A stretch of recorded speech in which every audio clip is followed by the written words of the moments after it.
हम अव्यक्त मुरली को रिवाइज कर रहे हैं। ये 124वीं अव्यक्त मुरली है। आज की मुरली का विषय है डबल रिफाइन स्टेज। और बाबा ने ये मुरली सुनाई थी 11 सितंबर 1971 को। आज बोलना है क्या? बाबा पूछ रहे हैं, आज बोलना है क्या? वह देखना है।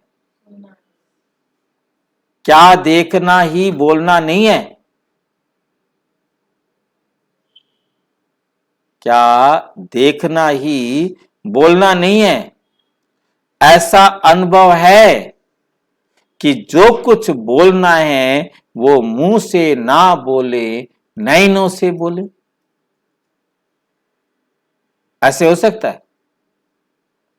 बाबा पूछ रहे हैं, ऐसे हो सकता है? ऐसे होता भी है। आज ये master knowledgeful, powerful, successful, serviceable की सभा है। तो क्या नैनों से नहीं जान सकोगे?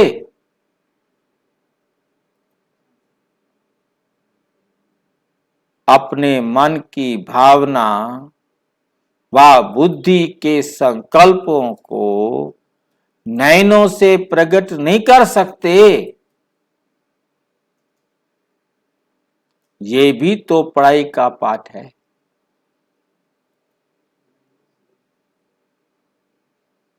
तो बताओ, आज बाप दादा क्या बोलना चाहते हैं? हंस गए? बता सकते हैं। मास्टर नॉलेजफुल हो ना। अब बाबा सामने बैठा हो तो बता दें। बाबा सामने बैठा नहीं, हमारे आके बैठे फिर हम बता देंगे। नहीं बताएंगे? चैलेंज तो कर सकते। हाँ, तो हमारे सामने बैठे तो हम फिर बताएंगे। हमारे सामने बैठा नहीं, हम कैसे बता दें? तो ये पाठ जब पढ़ चुके हो तो इस पाठ का पेपर देने के लिए तैयार हो। ये पाठ बाबा ने पढ़ा दिया है, नैनों की भाषा।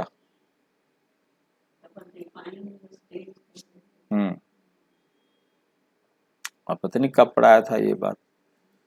हमारे सामने तो मुरली आई नहीं है, आई भी है तो हम याद नहीं रखते। मतलब बाबा का कहने का मतलब 69 में पहले बाबा बता देते। हाँ, तो सारी दोबारा से हुई ना सारी मुरलियां। ये पाठ जब पढ़ चुके हो तो इस पाठ का पेपर देने के लिए तैयार हो। महावीर तो हो ही। ये महावीरों का ग्रुप है ना, औरों की बैटरी को चार्ज करने वाले इंचार्ज हैं। बाप दादा तो देख रहे हैं कि ये सभी नंबर वार पास हुए ग्रुप है।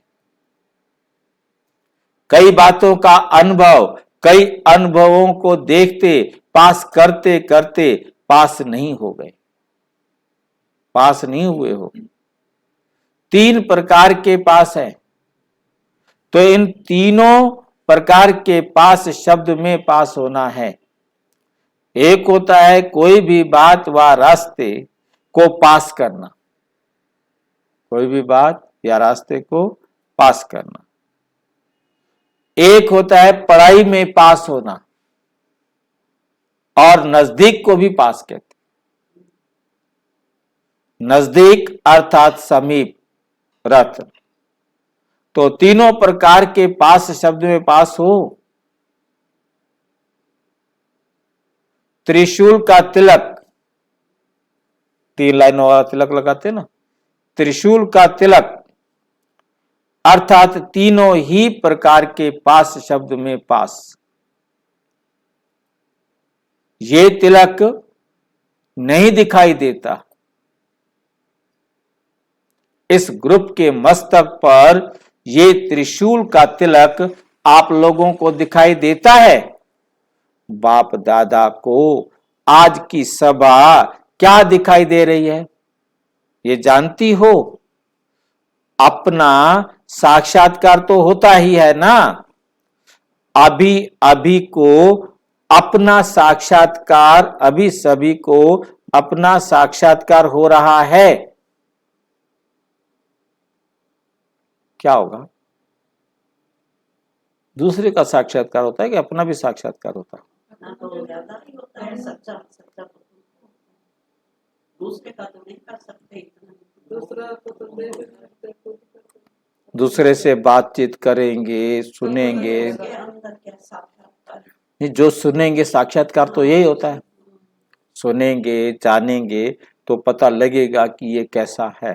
जो सुना वही तो साक्षात्कार होगा, बाकी जो जितना उसके अंदर है खुद का तो ज्यादा। साक्षात्कार का मतलब स्वयं को जानना। दादी को पकड़ लिया, देखो ये है साक्षात्कार मूर्त और आप हो साक्षी।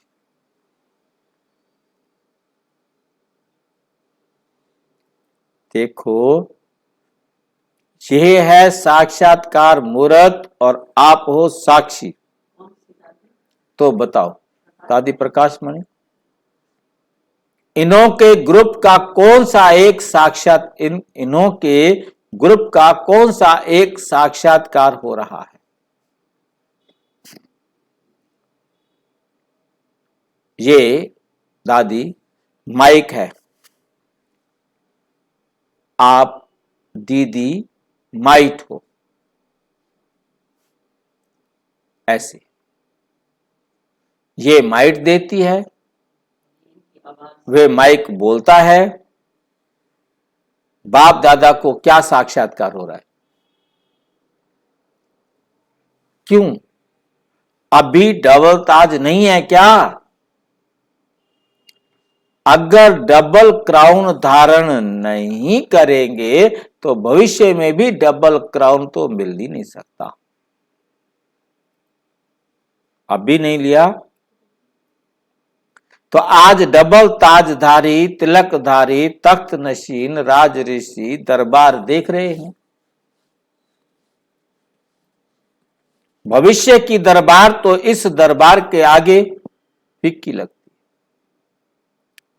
अगर अभी अभी अपना संगम योगी, ताज, तिलक और तख्त नशीन पुरुषोत्तम मर्यादा संपन्न स्वरूप देखो, है जैसा है वैसा आपको भविष्य में मिलेगा।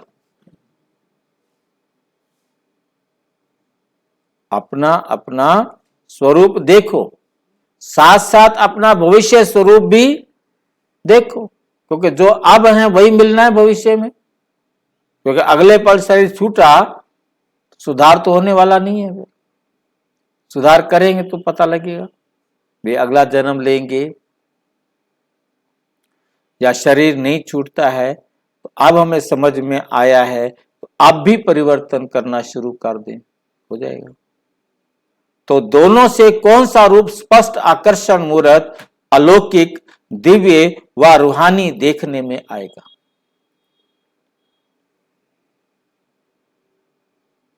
अभी का व भविष्य का? तो अपने स्वरूपों को सदा साक्षात्कार करते हो और कराते रहते हो कि अभी पर्दे के अंदर तैयार हो रहे हो? देवताओं का साक्षात्कार तभी कराए ना जब पूरे बन जाए। स्टेज पर नहीं आए हो, दादिया बैठी है ना सामने। वर्तमान समय स्टेज पर किस रूप में रहते हो? अभी की अपनी स्टेज को कहां तक समझते हो? एक है फाइनल स्टेज, तो फाइनल है, फाइन है, रिफाइन है। आजकल मालूम है कि रिफाइन भी डबल रिफाइन होता है। एक होता है फाइन, एक होता है रिफाइन और एक होता है डबल।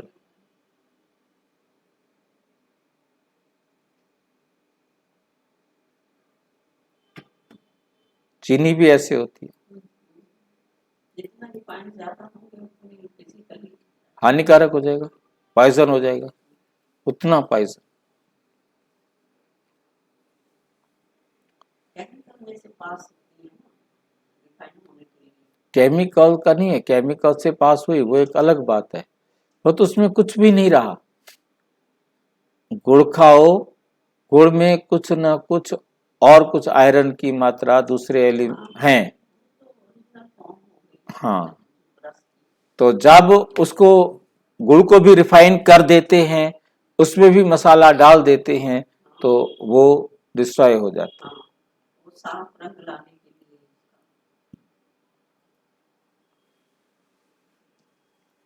तो उसको रिफाइन करने के लिए उनके पास सोडा ही है, और सोडा हानिकारक है हेल्थ के लिए। अब जो अमूल मिल्क पहले आता था और जो अब आ रहा है इसमें बहुत फर्क आ रहा है। वो क्योंकि पहले भी मैं दही जमाती थी हमारे घर में शुरू से, लेकिन अब तो बिल्कुल यूं लेस होती है। मैं तो 6 महीने से दूध ही दूध। दूध तो नहीं पी रहे, पर दही भी ना अब बिल्कुल मतलब वो चीज तो है ही नहीं। भाई ये पाउडर से बना रहे हैं, जैसा पाउडर डालते हैं। वहाँ तो उसने लोग ने तो ले रखी है गाय, देसी गाय। कहते एक लेडी आती है काम करने, जहाँ फैक्ट्री लगा रहता है ना, वहाँ पे खेत है बहुत बड़ा, वहाँ लेडी दूध निकालती है, उसको 1.5 किलो दूध वो अपने घर के लिए ले जाती है, उसकी सेवा करती है। कहते हैं आपको 4 बार दूध पिलाऊंगा, कोई प्रॉब्लम नहीं रहेगी, जितना मर्जी दूध दो, 10 किलो दूध पिलाऊंगा। ठीक है, 5 किलो पार्टनर लेता है, 5 किलो लेता है। वो लेता है ना,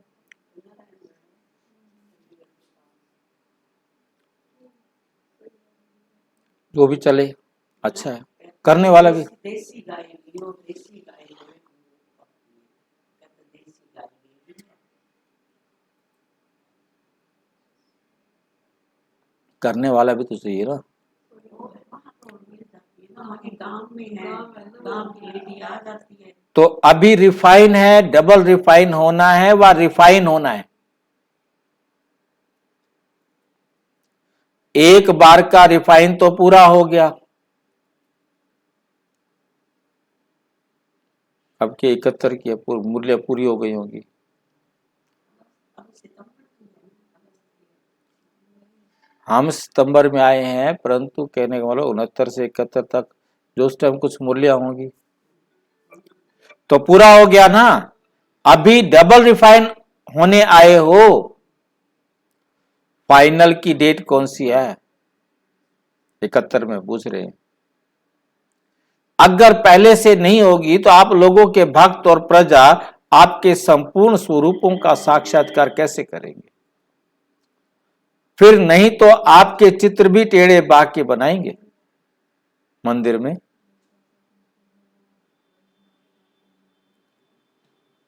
फाइनल स्टेज का साक्षात्कार नहीं करेंगे तो चित्र क्या बनाएंगे? चित्र भी रिफाइन नहीं बनाएंगे। तो मंदिर अलग अलग चित्र पर बड़ी वैल्यू है, किसकी मूर्ति कैसी, किसकी मूर्ति। तो पहले से ही अपना संपूर्ण साक्षात्कार कराना। अभी आपके भक्तों में गुणगान करने के संस्कार भरेंगे तो द्वापर में उतरते ही आपके चित्रों के आगे गुणगान करेंगे। सब आत्माओं में सर्व रीति रस्म का संस्कार तो अभी से ही भरने हैं ना, भरने का समय है, फिर प्रैक्टिकल करने का समय है। जैसे जैसे आप आत्मा में सारे कल्प के पूज्य और पुजारी बन के दोनों ही संस्कार अभी भर रहे हैं, जितना पूज्य बनेंगे उसी प्रमाण पुजारी बन की स्टेज भी ऑटोमेटिकली बनती जाएगी। तो जैसे आप आत्माओं में सारे कल्प के संस्कार भरते हैं, वैसे ही आपके भक्तों में भी अभी ही संस्कार भरे। तो जैसे आपका स्वरूप होगा वैसे ही संस्कार भरेंगे। इसलिए अभी जल्दी जल्दी अपने को फाइनल स्टेज पर ले जाओ। ऐसी फाइनल स्टेज बनाओ जो अब भी फाइन ना पड़े। जो डबल रिफाइन हो जाएंगे उनको फाइन नहीं पड़ेगा। फाइनल वाले का कोई फाइल नहीं रह जाता, कोई फाइल नहीं रह जाती, सारी फाइलें पूरी। फाइनल का मतलब सारे सारे काम उसके क्या हो गए, पूरे हो गए। इसलिए जो भी कुछ फाइल रहा हुआ है, काम अभी अधूरा पड़ा हुआ है, उसको खत्म करो। अगर महावीरों को भी फाइन भरना पड़े तो महावीर ही क्या। इसलिए सुनाया कि आज बोलना नहीं है, आज बोलना नहीं है, इशारे से ही समझने वाले हैं। ये तो ताज तख्त नशीन ग्रुप है, तो वे सुनने से कैसे समझेंगे। अगर अभी भी कहने से करेंगे तो कहने से करने वाले तो आपे करे सो देवता, कहने से करे सो मनुष्य, और जो कहने से भी ना करे वो अपने आप समझे।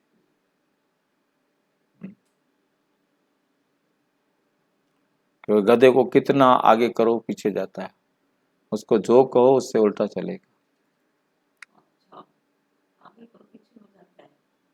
वो कहना मानना नहीं जानता। घोड़े में और गधे में यही अंतर है। मूर्ख इसीलिए कहा जाता है गधे को, तो निर्णय नहीं कर पाता क्या करना।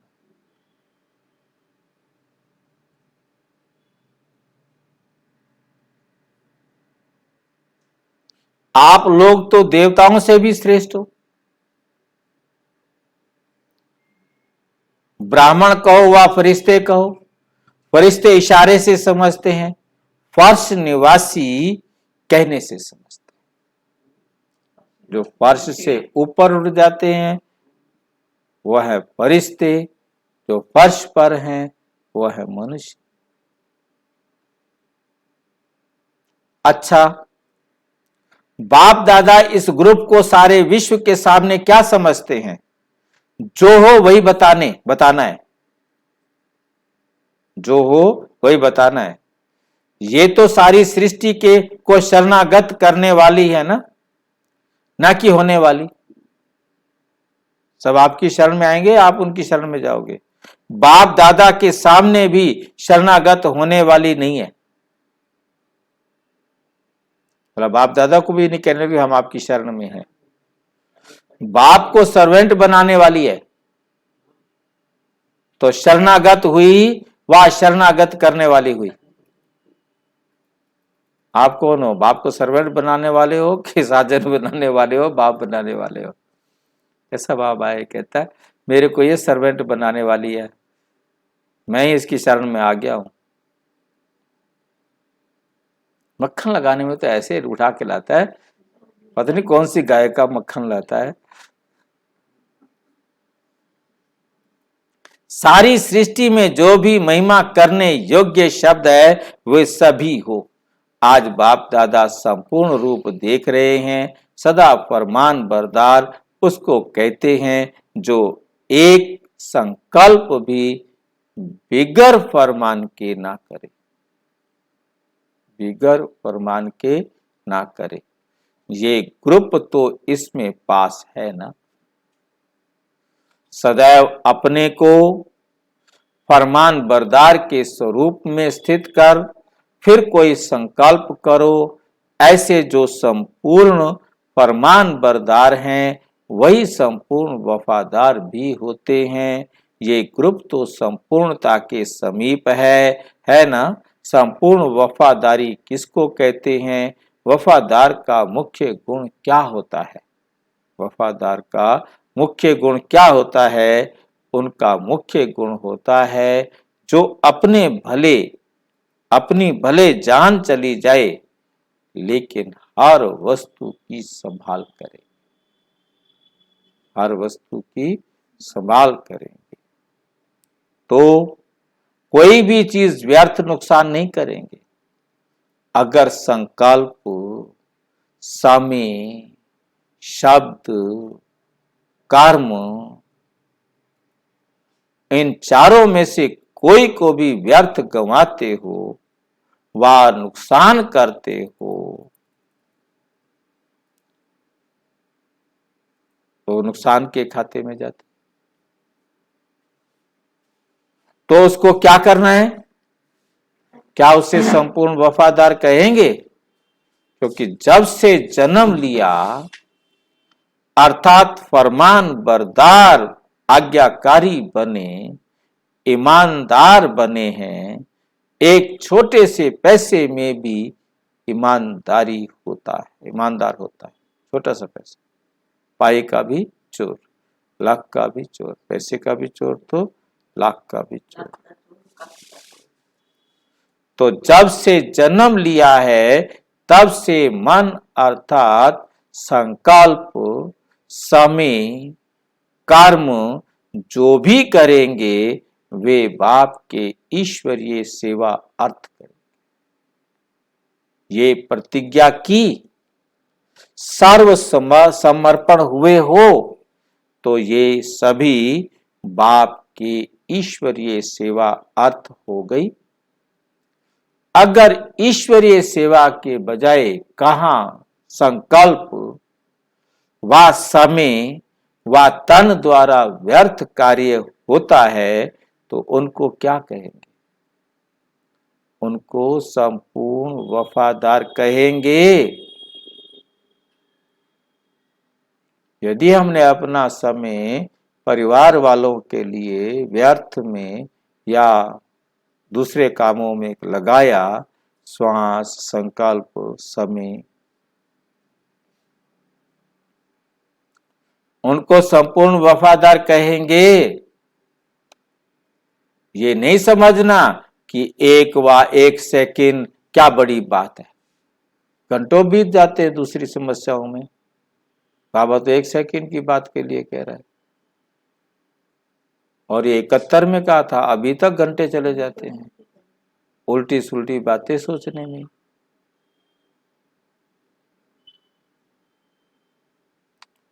एक सेकंड क्या बड़ी बात है? अगर एक नए पैसे की भी वफादारी नहीं तो उसको संपूर्ण वफादार नहीं कहेंगे। ये ग्रुप तो संपूर्ण फरमान बरदार, संपूर्ण वफादार है ना। ऐसे संपूर्ण वफादार, फरमान बरदार, ईमानदार, आज्ञाकारी ग्रुप को क्या कहेंगे? नमस्ते।